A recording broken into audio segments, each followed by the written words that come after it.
A Torto e a Direito, um programa com Alberto Magalhães, Bento Anastácio e Ricardo Freixal. Realização de Sérgio Majar. Muito boa tarde, está no ar o programa A Torto e a Direito, programa de 12 de janeiro de 2021. A Torto e a Direito é um programa semanal na Diana FM, que é emitido todas as terças-feiras, às 18 horas, com um painel de comentadores constituído por Ricardo Freixal, Alberto Magalhães e Bento Anastácio, a quem dou as boas-vindas. Ora, vamos já avançar para as notas de abertura e começamos pelo Ricardo Freixal. Boa tarde. Boa tarde, Sérgio. Boa tarde aos nossos ouvintes. Espero que estejam todos com saúde. Boa tarde ao Alberto Magalhães e ao Bento Anastácio.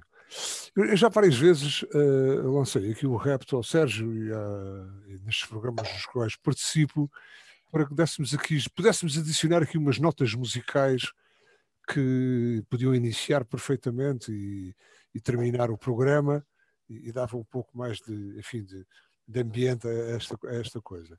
E se isso fosse possível, hoje teria começado, ou teria sugerido que começássemos pelo L'Important c'est la rose, porque L'Important c'est la rose é icónica, esta melodia, esta canção, esta letra. A rosa foi importante e teve algum significado político também. E a canção está eternizada e é melodiosa e diz-nos que muitas vezes não vale de nada andarmos aqui a correr, por vezes de uma forma exaustiva e à procura de objetivos fúteis, porque o importante é de facto a rosa, é termos alegria, é vivermos bem connosco próprios. Bom, a versão do L'Important c'est la rose, eternizada pelo Gilbert Bécaud, foi aqui adulterada no nosso espectro político pelo inevitável ministro Cabrita, ou seja, L'Important c'est pas la rose, o importante é a caneta. A caneta é o importante. Portanto, e eu não quero já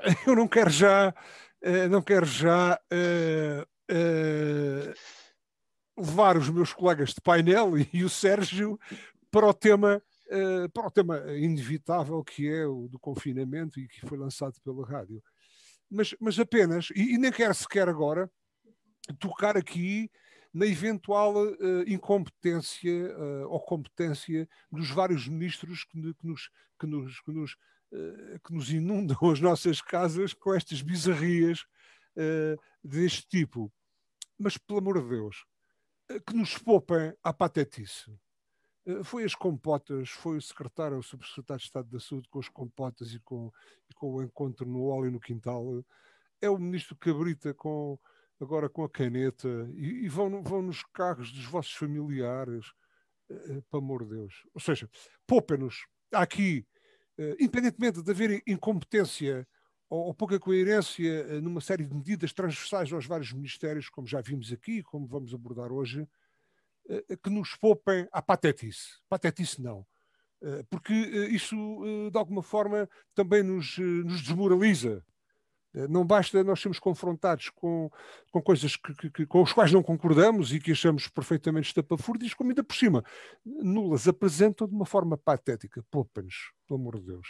E se pudesse, no meio de tudo isto, se pudesse terminar esta minha nota de abertura, terminaria com graças à la vida, que não nos dá muitas vezes muito, que nos dá o suficiente, porque também não somos muito exigentes por vezes, e neste panorama, nesta conjuntura, graças à la vida, por estarmos aqui, por estarmos com saúde e por podermos discutir estas temáticas. E fico por aqui. Muito bem, segue-se a nota de abertura do Alberto Magalhães. Boa tarde, Alberto, a sua nota. Boa tarde a todos, boa tarde aos nossos ouvintes. Eu hoje vou imitar o Bento e tenho mais que uma nota. Tenho duas. Também não exagero. A primeira nota, só para fazer uma referência que eu acho que merece aqui no nosso programa, é uma referência à campanha internacional contra Portugal, descoberta pelo nosso primeiro-ministro a semana passada, na quinta-feira, quando, assediado pelos jornalistas, autenticamente assediado pelos jornalistas, não resistiu em acusar Paulo Rangel e Poiares Maduro de liderarem uma campanha internacional contra Portugal, tentando transformar a presidência portuguesa num palco da oposição ao governo português, num precedente gravíssimo com o qual não teremos a menor complacência, disse ele. Entretanto, ou seja, quem se mete com o PS, leva-as. Lá está você a interromper-me. Valha-me Nossa Senhora, não resisto. Peço desculpa, eu não resisto. E depois o mal comportado sou eu. Pois. Conclusão. A RTP, no domingo, resolveu juntar-se à conspiração internacional, porque deu uma notícia que começava assim: a RTP teve acesso a um documento do Conselho da União Europeia que demonstra que a decisão de nomear José Guerra para Procurador Europeu foi fundamentada na carta com lapsos, entre aspas, enviada pelo Ministério da Justiça. Portanto, temos, além de Paulo Rangel e Poiares Maduro, a RTP nesta campanha miserável contra a pátria amada. A segunda nota, também muito rápida. Felizmente não sou só eu que acho que não deve ser o patrão do Twitter e o patrão do Facebook a censurarem e a tirar a voz a políticos incómodos ou parvos ou idiotas ou loucos. Merkel, a chanceler alemã, também condenou a suspensão de Trump no Twitter, diz que o direito à liberdade de opinião tem uma importância fundamental e que, portanto, é problemático que a conta do presidente tenha sido permanentemente suspensa. Merkel concorda que as redes sociais devem alertar quando os polícias publicam informação errada. Eu não diria devem, diria podem. Mas, enfim, concordo com o resto. Mas a regulação digital não devia ser feita pela própria oligarquia digital, e agora já não estou a falar de Merkel, estou a falar do Bruno Le Maire, o ministro das Finanças de Macron, que também se diz chocado pela decisão do Twitter e diz que a regulação da arena digital deve ser da responsabilidade dos governos e não dos acionistas dos monopólios. E pronto, eram só estas duas notas que eu tinha. Como veem, não fui muito... Não foi, não. Vamos agora terminar esta primeira ronda com a nota de abertura do Bento Anastácio. Boa tarde, Bento. Boa tarde, Sérgio. Boa tarde ao Alberto e ao Ricardo e a quem faz o favor de nos ouvir. Eu tenho aqui umas notas breves, porque não pode ser só uma, senão o Alberto... umas notas breves. Eu vou começar por uma que diz respeito ao espaço em que nós estamos.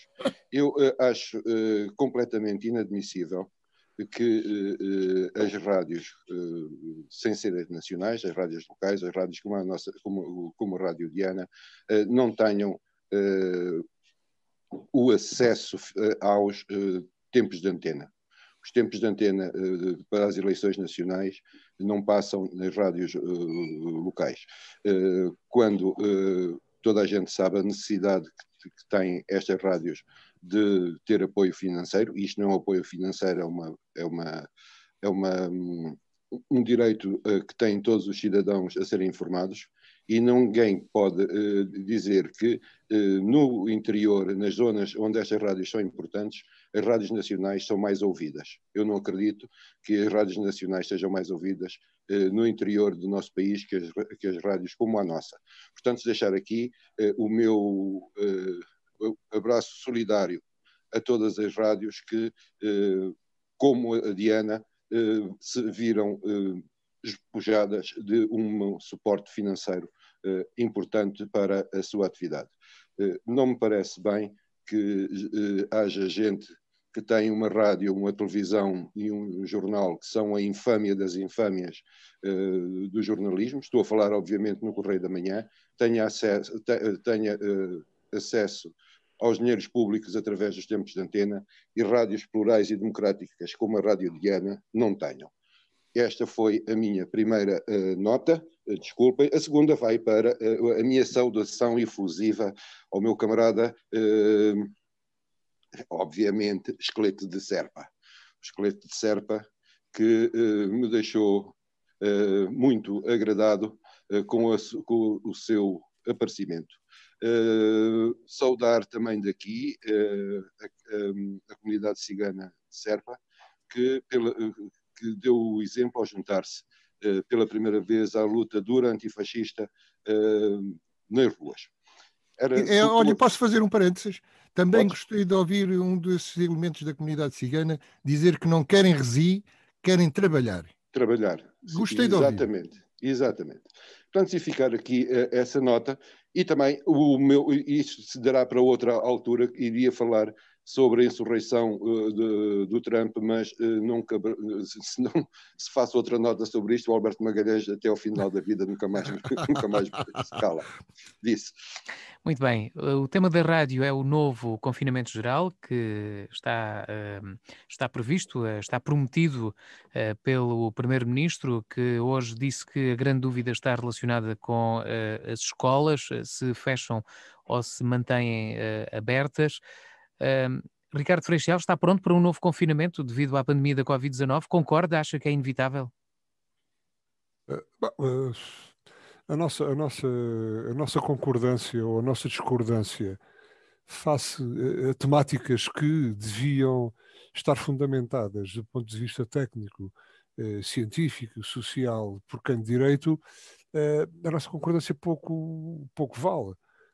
Eu penso que cada um de nós, neste momento, perante o número de infectados, hoje não sei, mas superior com certeza a 10 mil infectados por dia, nas últimas 24 horas, com certeza, não é? O número de mortes ontem foi superior a 122 mortes. Ou seja, mas, perante um quadro pandémico destes, o que é que nos resta, não é? Portanto, se vai ser eficaz, se não vai ser eficaz, eu não sei. Agora, teremos com certeza que fazer qualquer coisa, e essa será, quiçá, a medida mais drástica e possivelmente a mais eficaz dentro deste quadro, dentro dessa situação.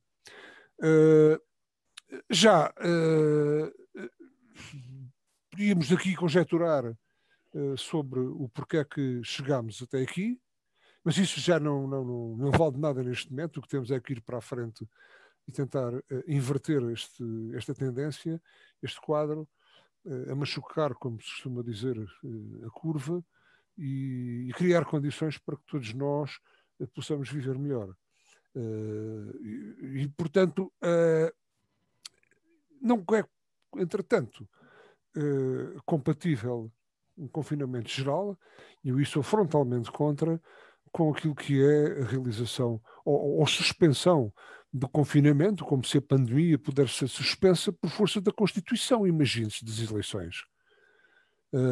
Vamos aqui voltar ao problema do confinas à tarde, mas podes, e tens que estar obrigatoriamente por esse confinamento à tarde ao fim de semana, tens que estar metido numa ocupação de espaço com uma população aumentada, em filas, a aumentar a promiscuidade do ponto de vista de contágio.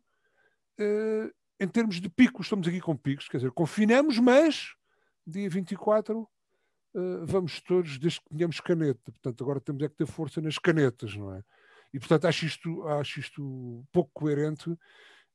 Estarei preparado, naturalmente, para confinar. Falou aí nas escolas. Eu trabalho numa escola superior.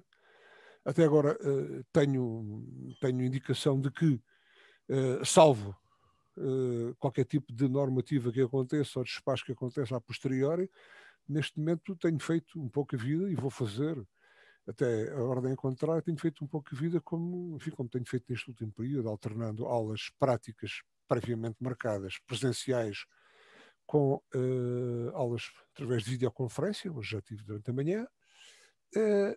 Dentro da minha atividade empresarial, à qual estou ligado enquanto produtor agrícola, terei com certeza a liberdade para conduzir, ou para gerir, ou para emanar à distância o funcionamento no dia-a-dia dessa situação.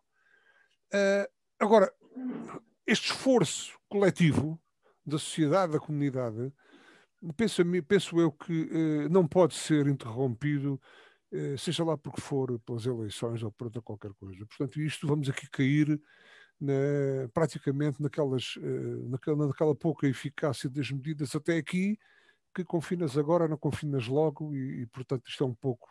Mas agora, acho que vou deixar aqui para uma segunda ronda da abordagem, vou ouvir os meus colegas de painel, mas acho que é inevitável este confinamento. Mas depois começo a ouvir, ainda ontem eu ouvia um especialista na matéria dizer que efetivamente a resolução do problema não passará pelo confinamento enquanto norma só, passará muito mais por nós, isto é inevitável que passa. Vamos aguardar, mas para já parece-me que é inevitável, é incontornável este confinamento ao qual vamos estar sujeitos. Não é? E estou preparado por ele, naturalmente. Muito bem. Alberto Magalhães, preparado para o novo confinamento, concorda? Claro que concordo. Aliás, eu vou falar na continuação já agora do que o acha Ricardo... que é tardio, devia ter sido antes? Sim, eventualmente, eu acho que sim. Eu acho que aliviámos muito cedo, ou antes, ainda não tinha começado, Alberto Magalhães. Portanto, eu já disse isso aqui também várias vezes. Acho que aliviámos muito cedo no primeiro confinamento, não tivemos regras coerentes no susteiro da pandemia e da probabilidade do contágio, e agora devíamos ter confinado mais cedo. Não sei do que é que chegámos à espera. Eu por acaso acho graça quando as pessoas dizem que a situação é grave, gravíssima, é preciso confinar. Confina tu. Estamos numa escalada e depois é preciso esperar pelo dia 12 para ouvir os especialistas. Mas é porque o governo não vê televisão, porque todos os dias, dá uns tempos para cá, desde o Natal para antes do Natal, os especialistas já diziam, mas não foram ouvidos, que não se devia aliviar o confinamento no período natalício. E isso não foi ouvido. E já eu acho graça ao espanto das pessoas por uma coisa que já estava escrito nas estrelas e dito na televisão, nas televisões. Isto é, que o desconfinamento parcial no Natal iria provocar uma terceira vaga em janeiro. Quer dizer, os governantes são surdos, as autoridades sanitárias são surdas, só ouvem especialistas nas reuniões do Infarmed, fora das reuniões não ouvem. É uma coisa espantosa. Portanto, voltando à sua pergunta, Sérgio, eu acho inevitável que faça aos números, mas, atenção, não pode substituir o confinamento, o agravamento do confinamento, não pode substituir duas coisas ou três fundamentais. A primeira coisa é que já deviam ter sido contratados milhares de rastreadores de linhas de infecção Covid. Milhares. Eu ouço o presidente, o Mexia, o doutor Mexia, presidente da Associação dos Médicos de Saúde Pública, dizer isto há meses. Ainda não o ouviram. É preciso contratar e formar... Porque os nossos médicos de saúde pública, mas também de clínica geral, médicos de família, têm o seu tempo ocupado a rastrear, até fazer telefonemas para rastrear as linhas de infecção Covid. E isto é de loucos. É a mesma coisa que pôr doutorados a varrer o chão. Não se faz. Já deviam ter sido contratados milhares. A Alemanha, em abril ou junho, eu lembro-me de fazer uma crónica em que dizia que a Alemanha tinha contratado 40 mil rastreadores. Em abril, quando havia muito menos infectados do que há hoje. Nós continuamos a não querer gastar dinheiro e, portanto, bem dizia a minha mãe, vai-te ganho que me dás perca. Porque isto vai-nos sair caro. E está-nos a sair caro. Isto é uma das coisas que o confinamento geral não pode substituir. A outra coisa é que melhores transportes públicos. Também já se diz desde o princípio, desde março, que os transportes públicos não podem andar superlotados. Mas continuam a andar em certas zonas do país, sobretudo na Grande Lisboa e no Grande Porto. Portanto, era preciso que se aprendesse com os erros. Portanto, este novo confinamento, acho eu, os principais erros que é preciso corrigir são estes. Primeiro, as empresas que forem obrigadas a fecharem, por imperativo nacional, que sejam adequada e atempadamente ressarcidas dos prejuízos. Porque as empresas não têm que pagar a pandemia. É o povo português que tem que pagar a pandemia. Os prejuízos da pandemia. Portanto, tem que ser dividido por todos. Portanto, quer sejam empresários, empresas, quer sejam os trabalhadores, os prejuízos havidos têm que ser divididos por todos nós, por 10 milhões ou mais de portugueses, digo eu.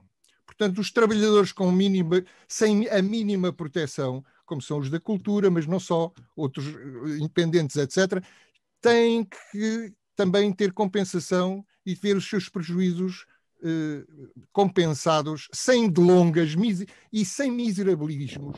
Isto é, não vale a pena dar 30 euros de subsídio a alguém. E, portanto, ainda falta outra coisa, as escolas. O erro das escolas. Nós, no primeiro confinamento, acabou por os especialistas, alguns especialistas, diziam que não era preciso fechar as escolas. Felizmente, o governo não os atendeu, não os ouviu, nesse caso, felizmente, e fechou as escolas todas. Neste momento, eu acho que a evidência é de que não devemos fechar as escolas todas, porque isso é um prejuízo económico extraordinário, visto que os alunos das creches, dos jardins de infância, aqui não são alunos, as crianças das creches e jardins de infância e os alunos dos primeiros ciclos, do primeiro ciclo e, quiçá, do segundo ciclo, portanto, do 5º e 6º ano do básico, não podem ficar em casa sozinhos, ou não devem. Poder podem, mas não devem. E, portanto, precisam que os pais fiquem em casa e deixem de trabalhar. E isso é um prejuízo económico que me parece difícil de defender. Agora, de certeza, os alunos do secundário, que são aqueles que mais quebram as regras do confinamento e que se juntam e namoram, e eu não lhes levo a mal, é própria da idade. Os alunos do secundário e do superior têm que ir para casa e ter aulas virtuais, exceto, obviamente, as aulas laboratoriais e outras aulas práticas que não se podem ter em casa e pelo computador. Mas o máximo possível têm que ir para casa e não podem andar a passear por aí nos transportes públicos e nas ruas para ir para a escola. Portanto, estes parecem-me que são os principais erros que têm que ser corrigidos as nossas autoridades sanitárias e governamentais. E disse. Muito bem. Vamos agora para a opinião do Bento Anastácio sobre o próximo mês que se aproxima de confinamento geral novamente. Bento. Bem, para juntar ao que disseram antes, para não estar aqui a repetir, eu diria que a minha maior preocupação tem a ver com o facto de não se preverem medidas diferentes agora, acho que foram tomadas no primeiro confinamento. Ou seja, eu, aos anos que aqui ando, aprendi uma coisa, é que não se tem resultados diferentes com medidas iguais.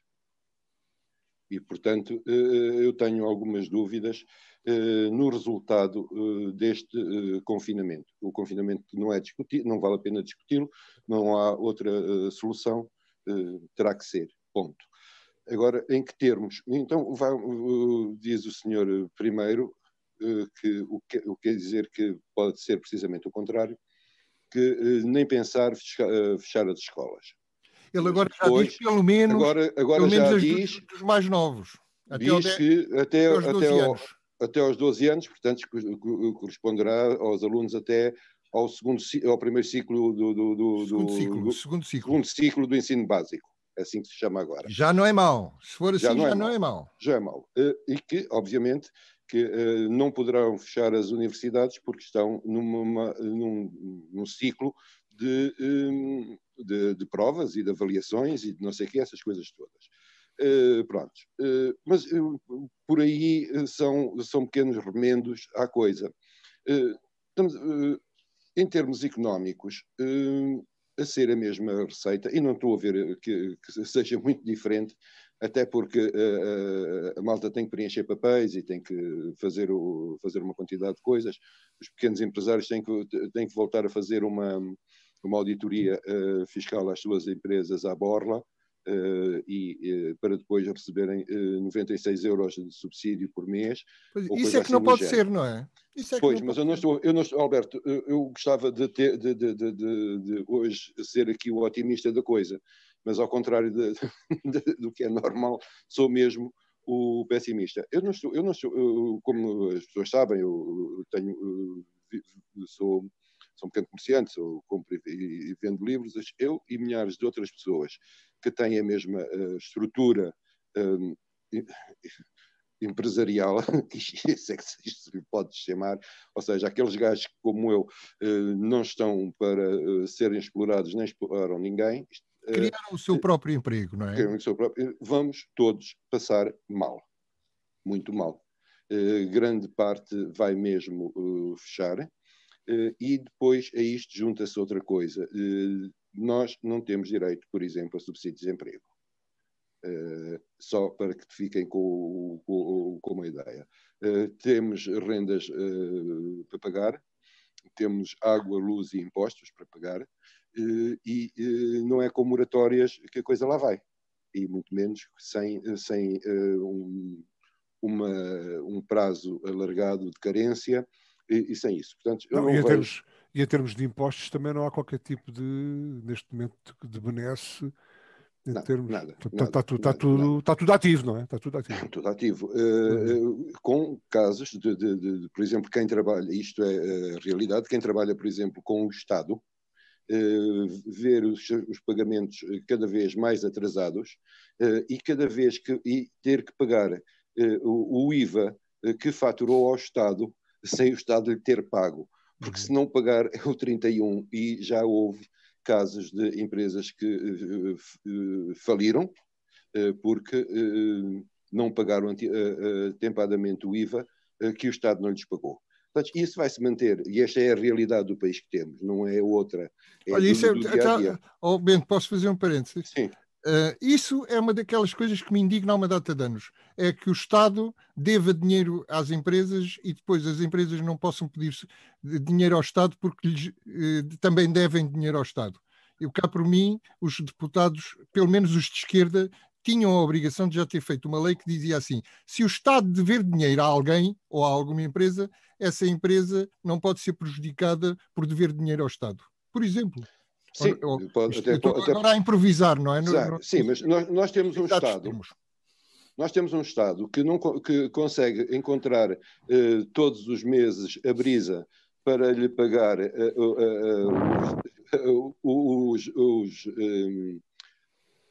a PPP, portanto, mas não consegue encontrar a mesma brisa para lhe cobrar impostos. Consegue encontrar o cidadão que se esqueceu de pagar a portagem daquelas eletrónicas, mas a isso consegue, o fisco vai e cobra. Entretanto, devolve esse dinheiro às empresas de autoestrada, mas não as consegue encontrar para cobrar impostos. Mas são daquelas coisas que só existem nesta nossa pátria amada, como diria há pouco o Alberto. Portanto, vai haver cada vez mais problemas, não só nesta área, na área da restauração, então é para esquecer. A área dos bares e de quem trabalha à noite acabou. Depois vamos ter o mesmo problema. Quem vai continuar a trabalhar, e porque não pode confinar, são os trabalhadores da construção civil e outros precários que recebem à hora e que não têm direito a nenhum apoio social, sendo que a maior parte deles são até imigrantes, muitos deles sem terem ainda conseguido a sua legalização, e a única escolha que têm é entre a morte pela fome ou pelo Covid. Por esta primeira volta, ficaria por aqui. Muito bem. Vamos lá então, Ricardo Freixel, do que ouviu do Alberto e do Bento Anastácio. Enfim, o que é que tem a acrescentar ainda sobre este assunto para podermos avançar para o próximo? que lamentavelmente a questão do confinamento não é apenas uma questão de natureza pandémica, no que diz respeito à capacidade de infecção do vírus ou à capacidade de suporte e de controle dessa mesma infecção por parte da comunidade. Não é apenas uma questão clínica, não é apenas uma questão de doença, é também indiretamente, direta e indiretamente, uma questão de natureza económica, macro e microeconómica e de natureza social. E, portanto, e mais com... Quer dizer, há aspectos que nós agora conseguimos aqui antecipar em termos de quadros possíveis nesta conjuntura, e há outros que nós só conseguiremos interpretar ou não a posteriori. Portanto, de facto, há aqui impactos muito grandes em toda esta situação. Portanto, oxalá que, não sei, eu tenho muita esperança e há pouco eu falava com o Sérgio, tenho muita esperança na vacina, e desejo mesmo que seja acelerado o processo de vacinação, que eventualmente seria um milagre que surgisse aqui uma terapia, se bem que haja uma série de substâncias ativas. Eu vi também um especialista na matéria dizer que havia uma série de substâncias ativas, de moléculas, substâncias ativas, eventualmente capazes de, numa situação de não olhar para trás, em pandemia, tentar a sua aplicação como terapia.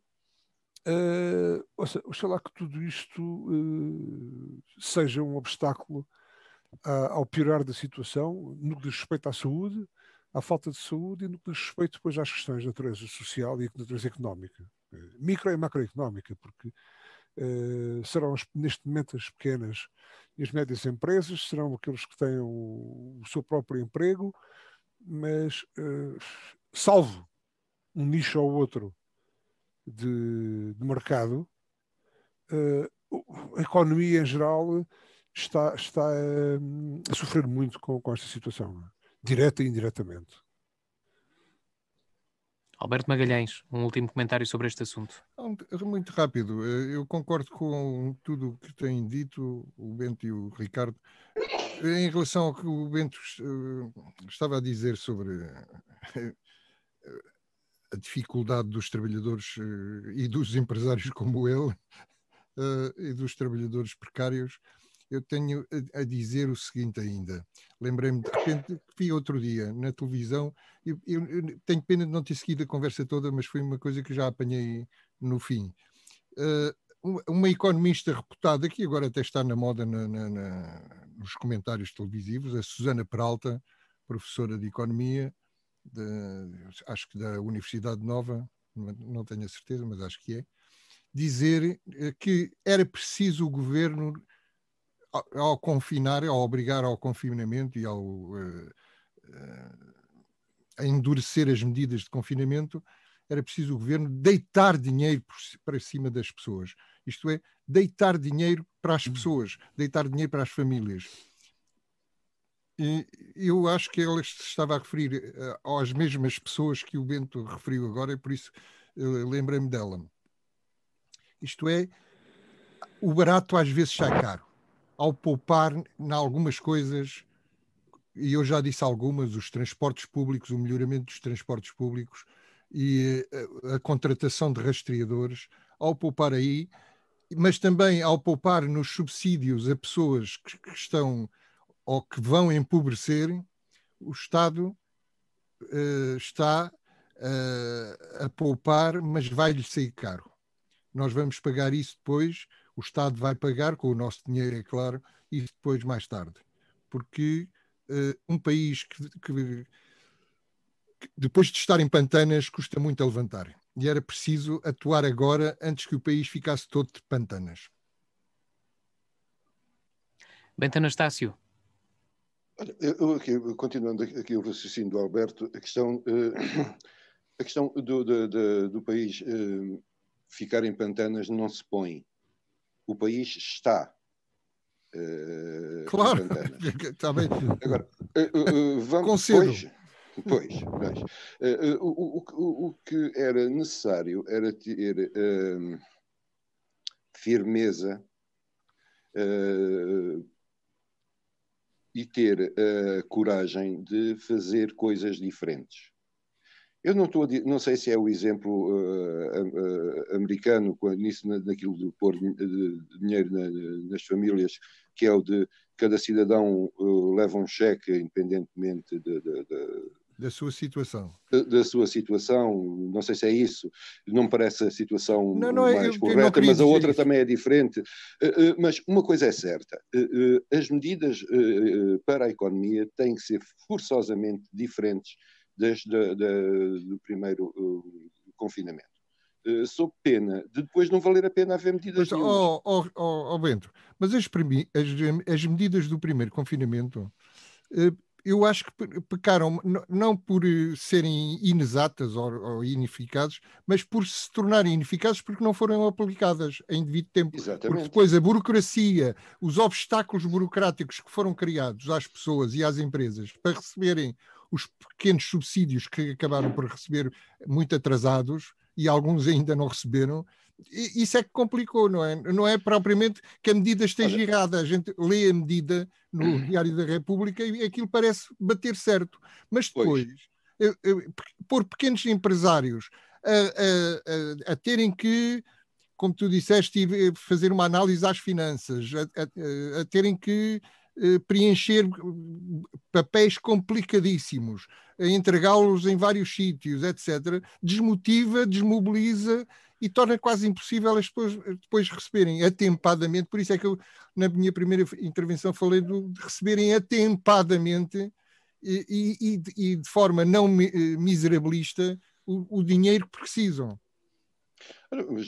Um dos setores que tem levado com esta e que tem percebido melhor o que se passa tem a ver, obviamente, com os contabilistas e com quem faz as escritas. Claro. Eu tenho um dos meus vizinhos de loja e também um dos meus parceiros de loja são contabilistas certificados, como se chamam agora. Chegaram a receber num dia, e isto não é exagero, é a realidade, num dia, 20 alterações a uma mesma linha de apoio. Isto é completamente ridículo, é completamente surrealista. O que é que faz? Isto aconteceu, basta eles me terem dito para eu acreditar que o projeto feito da mesma maneira, de manhã e à tarde, teve respostas diferentes, porque quando entrou já estava desatualizado em função do programa daquela hora. Quer dizer,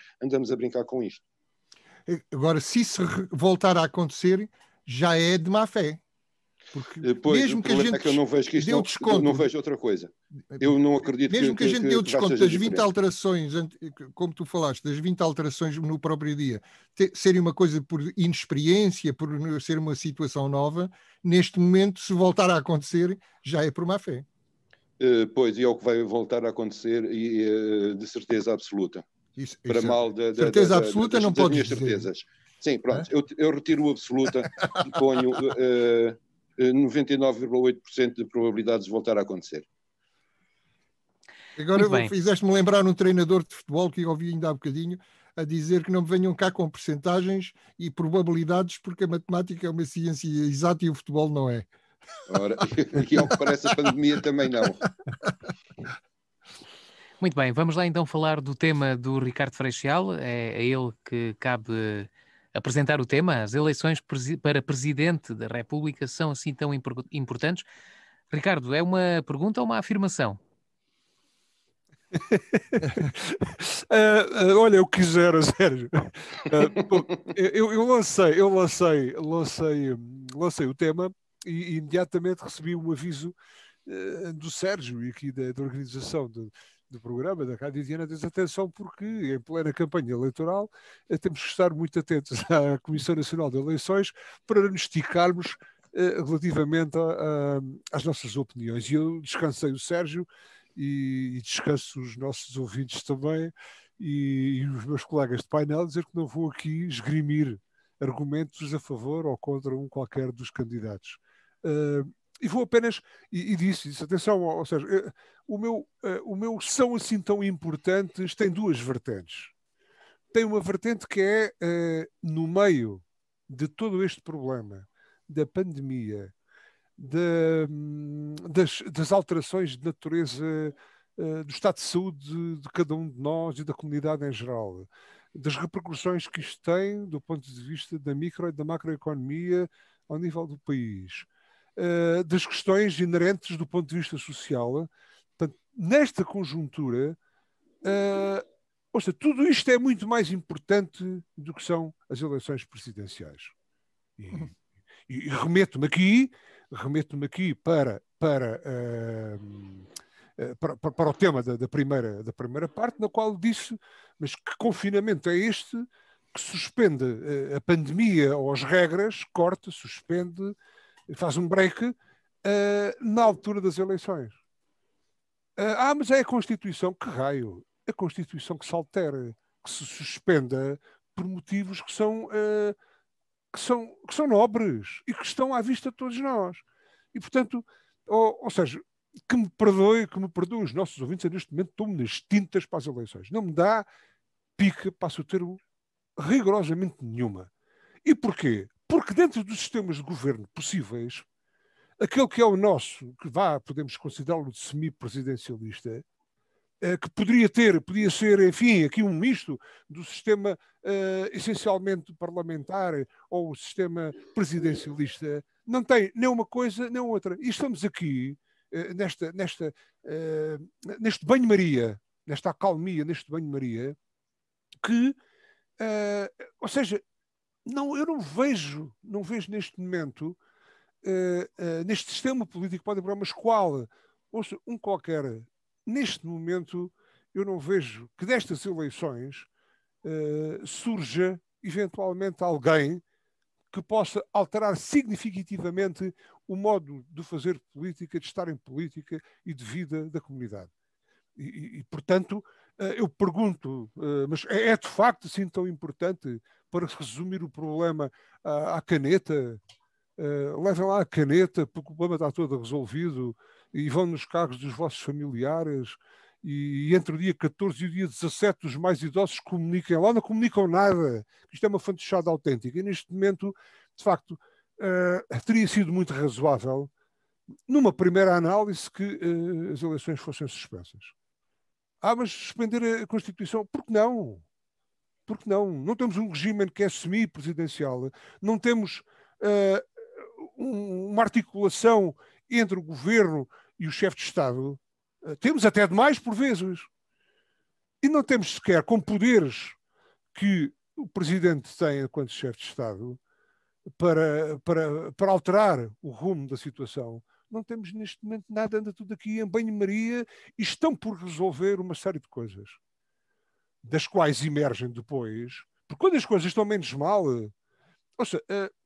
aqui metaforizando com o esquema da bola, quando a equipa está coesa, quando a coisa corre bem, quase que nem precisa de treinador.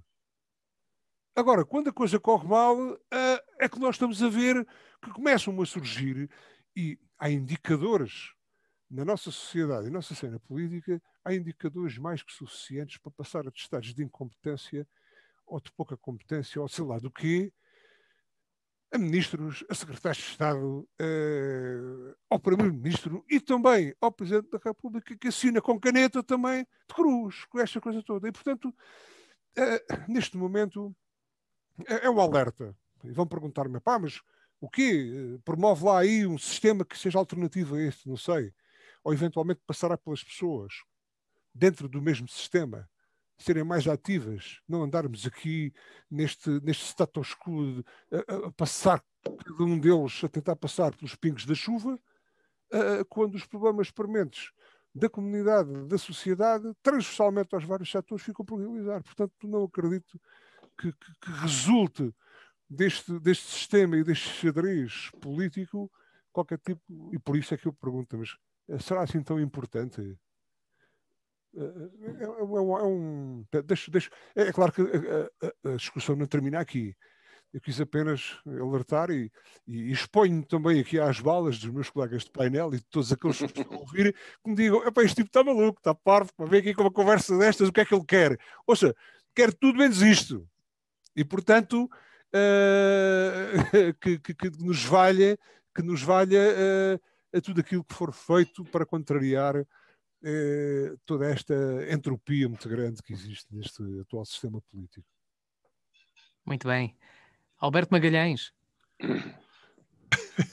Epá, o tema do Ricardo põe-me uma dificuldade, mas é porque eu acho que as eleições presidenciais não são úteis nem inúteis, são fundamentais, fazem parte do nosso tecido constitucional, do nosso jogo de checks and balances, e portanto não se pode desprezar de maneira nenhuma a sua realização. Agora, mas por outro lado, o Ricardo tem toda a razão. Quer dizer, estar a fazer isto é motivo de loucura. Eu acho que é na minha crónica de hoje que digo isso. Nós estamos sujeitos, além dos perigos pandémicos e dos perigos económico-sociais, estamos prestes, se o Natal foi aligerado a bem da nossa saúde mental, nós agora estamos prestes a enlouquecer face a uma contradição. Por um lado dizem-nos, vão para casa, mantenham-se em casa, e por outro lado dizem, vá votar não é perigoso, o que é capaz de transtornar as nossas célulazinhas cinzentas. Eu, por mim, acho que as autoridades políticas, o Presidente da República, o Governo, deveriam ter sido mais cuidadosos, e se já estava previsto que o desconfinamento parcial no Natal iria provocar um aumento substancial de casos em janeiro, se muitos dos especialistas previam que esse aumento, essa diminuição de confinamento no Natal iria provocar uma terceira vaga em janeiro, teria sido aconselhável fazer uma pequena alteração constitucional atempadamente e adiar as eleições por 1 ou 2 meses, esperar que isto baixasse. Não foi feito. De qualquer maneira, mesmo não tendo sido feita essa alteração constitucional, ainda agora ouvi um constitucionalista, suponho eu que deputado do Partido Socialista também, ou ex-deputado, não tenho agora presente, de dizer que, e argumentar muito bem, que as alterações constitucionais não são uma coisa definitiva, isto é, no caso de haver um terremoto semelhante ao de 1755, as eleições far-se-iam na mesma. No caso de um tsunami que inundasse a costa portuguesa e matasse milhares de pessoas, avançava-se na mesma para a realização de eleições no dia 24. A mim parece-me um argumento interessante e pelo menos passível de discussão. Portanto, na minha opinião, provavelmente sim, neste momento as eleições presidenciais não são inúteis, são um transtorno no confinamento que se deve fazer. São quase supérfluas, não é? Não, supérfluas não são. É um transtorno, que deviam ser adiadas. Elas não são supérfluas, é preciso escolher um Presidente da República, Ricardo. Deixemos-nos de tretas. As eleições não são supérfluas. Nós não vivemos numa monarquia, portanto, só numa monarquia... Não. Eu estou a falar do quadro. Não, estou a falar dentro do quadro republicano. Se bem que os sistemas de governo republicano não são supérfluos, são que esses sistemas de governo fora de tempo. Se bem que esses sistemas de governo também não sejam fora de tempo. Não sejam incompatíveis com a monarquia, com o monarca, com o rei, não é? Não são incompatíveis. Mas não é o caso. Não estava a chegar para aí. Elas não são inúteis. Para já, quer dizer, a pandemia assanhada em janeiro, estas eleições, por um lado, prejudicam as campanhas eleitorais, portanto, prejudicam praticamente todos os candidatos. Eu penso que o mais prejudicado é Marcelo, porque vai aumentar muito a abstenção e, curiosamente, é um presente para o António Costa, porque aumentando muito a abstenção, o Marcelo Rebelo de Sousa, mesmo que seja eleito por 70%, será eleito por 70% de muito pouco. Muito pouco. A abstenção for mais que 50%, sobretudo aquilo que Marcelo será eleito por uma grande percentagem de uma pequena percentagem de portugueses, de eleitores. Portanto, perderá força no segundo mandato e o governo de António Costa pode respirar aliviado nesse sentido. Mas eu não quero daqui dizer que António Costa aligerou as medidas de confinamento no Natal, já prevendo que isso iria prejudicar a votação nas presidenciais de janeiro. Longe de mim insinuar essa teoria conspirativa. Mas calhou assim, é sorte? Não, é sorte, provavelmente. Não, ressalta agora eu acho que eu só queria dizer mais uma coisa em relação a este tema. Acho que, claro que são úteis, são inconvenientes nesta altura, levantam problemas, sobretudo o problema, não só o problema dos possíveis contágios, mas isso é um problema talvez não tão grande, porque se forem tomadas todas as medidas e tal, e se forem a casa dos infectados, etc., aquelas coisas que estão previstas, pode-se minorar esse problema. Agora, eu suponho que não se pode minorar é o problema das abstenções. Isso é que não vai se poder minorar e isso é pena. Para o futuro, eu acho que os deputados portugueses, de uma vez para sempre, deviam pensar no voto pelo correio e no voto eletrónico. A não ser que tenham os mesmos medos do Trump, que o voto pelo correio possa dar lugar a falsificações, etc. Mas parece que até agora os argumentos do Trump foram usados pelos deputados das Assembleias da República, das várias legislaturas, para não aprovarem o voto pelo correio. Mas está na altura de ponderar, além de que o voto eletrónico, por exemplo, se é seguro nós fazermos transações e fazemos atos oficiais pela internet com o nosso cartão de cidadão, graças àquelas chaves e àqueles pins e àquelas coisas todas, também há de ser relativamente seguro, ou pelo menos tão seguro, fazer o voto eletrónico em alternativa, o voto pelo correio. E pronto. Não, só uma parte aqui, não, antes do Bento aqui. Ricardo, aqui. Hoje. Nada. É só uma. É a última mesmo. Aquilo que ressalta daqui e aquilo ao qual eu sou hipersensível é ao colocar em primeiro lugar a agenda política e a agenda de cada um dos políticos e de todos em geral acima de qualquer tudo, evocando-se naturalmente a Constituição. A Constituição só serve para fazer cumprir agendas políticas muito para cima e muito para além daquilo que é o interesse imediato e nobre da sociedade, da comunidade, neste caso concreto agora aqui em plena pandemia. Agora sim, Bento Anastácio.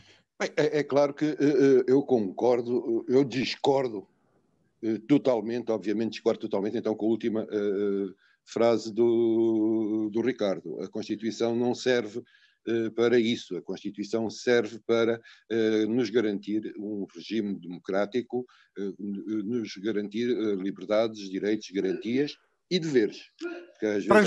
Mas transversal às diversas situações. Agora, a democracia tem uma quantidade de chatices. Uma das chatices é esta coisa das eleições. E as eleições são não apenas um ritual. Nós temos que... e mesmo o estado de emergência, a lei do estado de emergência é clarinha. Não há nenhuma atividade política, não há nenhuma atividade social deste tipo que possa ser alterada pelo estado de emergência. Aqui, a dúvida que eu tenho em relação a isto é se quando foi pelo Sr. Presidente da República decidido o dia e a hora das eleições, ele não o poderia ter feito para outra altura. Poderia, ainda tinha podia ter chutado as eleições para o final de fevereiro. Mas também naquela altura provavelmente não se punha esta questão. Eu também aqui, agora voltando ao início da conversa do Ricardo, eu quero muito que a senhora Comissão Nacional de Eleições se ponha no seu lugarinho. Eu ia usar aqui uma expressão não muito boa ou muito decente para a rádio, porque se as rádios locais não são importantes para passar tempos de antena, porque dizem eles que ninguém ouve. Também, se a gente aqui falar de eleições presidenciais, não vem nenhum mal ao mundo, antes pelo contrário, até porque somos todos gente de bom senso e que não vamos aqui pôr a dizer onde é que cada um vai votar ou em quem é que cada um vai votar ou coisa que o valha. Portanto, este paternalismo... Então, Bento, deixa-me fazer uma pequena parênteses, só, muito rápido. Não vamos dizer, mas porque respeitamos o estatuto editorial da Rádio Diana, claro, que diz que ela deve manter a independência. Não porque estejamos obrigados por alguma lei a manter a independência. Porque não, nós somos livres de dar a nossa opinião. Eu não o farei, porque no contrato que assinei com a Diana para fazer este programa foi na minha situação de vir aqui só dar a minha opinião sobre questões, não foi para vir aqui fazer tempos de antena, até porque não dou para esse carnaval. Mas a democracia tem rituais e esses rituais têm que ser cumpridos.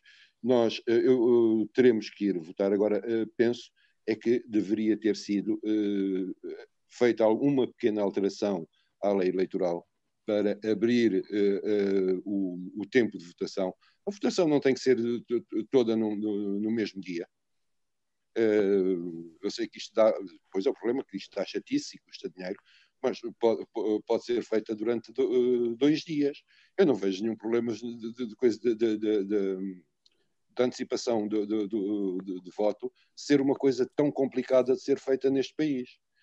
Nós já experimentamos aqui. Já há antecipação de voto para isto. Sim, era só aumentá-la. Também é uma hipótese. O universo de pessoas que pode pedir a antecipação do voto é demasiado pequeno, em minha opinião. Não, agora já é toda a gente. Eles já largaram para toda a gente. Sim. Ora, outra questão. Sobre o voto eletrónico, nós estamos aqui nas eleições, não foi acho que foi nas últimas europeias, ou coisa assim do género, de que nós testamos, foi testado o voto eletrónico. Eu não vejo nenhum fantasma no voto eletrónico. A gente, não estamos aqui todos já preocupados com o resultado das eleições, como está o energúmeno do parceiro de palco do esqueleto de Serpa. Portanto, nós somos um país que tem a tradição de respeitar a contagem de votos, até porque é feita por voluntários, portanto não há aqui nada escondido, ou como diria, não existe aqui o problema como uma citação que é atribuída ao Salino dizia que o problema não era a votação, era quem contava os votos. Eu aqui estou descansado com a forma como se contam os votos. E de maneira nenhuma me parece que seja razoável, a não ser por um cataclismo que não tenha qualquer possibilidade de se encontrar uma solução alternativa, que haja uma alteração à data de eleições. Temos um problema, é claro, que se a campanha eleitoral já não existia, já a malta não dava por ela, vai ser pior. E quanto à mantenho a minha aposta que fiz no programa anterior, só que agora aumento. Eu estava a dizer que eu apostava numa abstenção de 60%, agora será perto dos 70%, então o nosso futuro Presidente da República será eleito por 5 por 10 ou 15% dos eleitores do país. Isso é outro problema da democracia que um dia destes nós teremos que falar sobre ele. Muito bem. É verdade. Desta democracia. Pois, eu sou mais da democracia operária. Não, era um pouco eu nesse sou mais da democracia popular. Que não, nesta democracia. Era um pouco nesse sentido que... Democracia popular. Eu não deliberadamente ocultei esta frase este termo do Bento Anastácio, mas era quando eu faço uma atifazinha, vocês põem sempre não levam a sério. Não, mas era uma só chatice, para terminar, era este tipo de discussão sobre esta democracia, sobre esse status quo, ao fim e ao cabo, que eu queria. Portanto, não era, obviamente, dizer que as eleições não têm que existir para o Presidente. Está claro que têm. Agora, esta forma de viver em democracia, este sistema não está a resolver, de facto. E isto tem que ver com todos nós, tem que ver com a forma como a política é feita.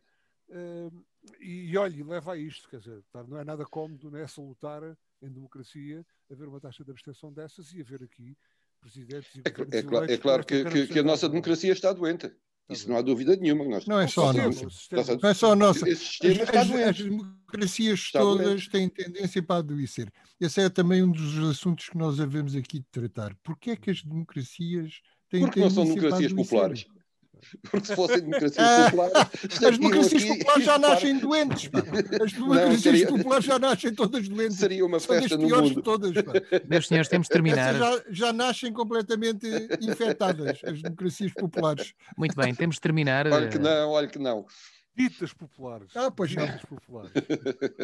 Vamos terminar o programa desta semana. É como a República Popular do Congo.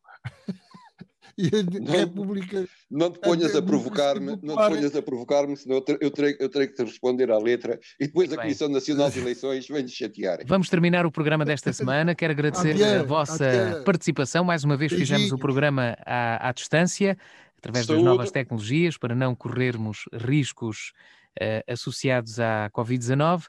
Vamos fechar o programa desta semana. Regressamos 2 a 8 dias à mesma hora, a torto e a direito. Agora, por riscos... A Torto e a Direito. Um programa com Alberto Magalhães, Bento Anastácio e Ricardo Freixial. Realização de Sérgio Majar.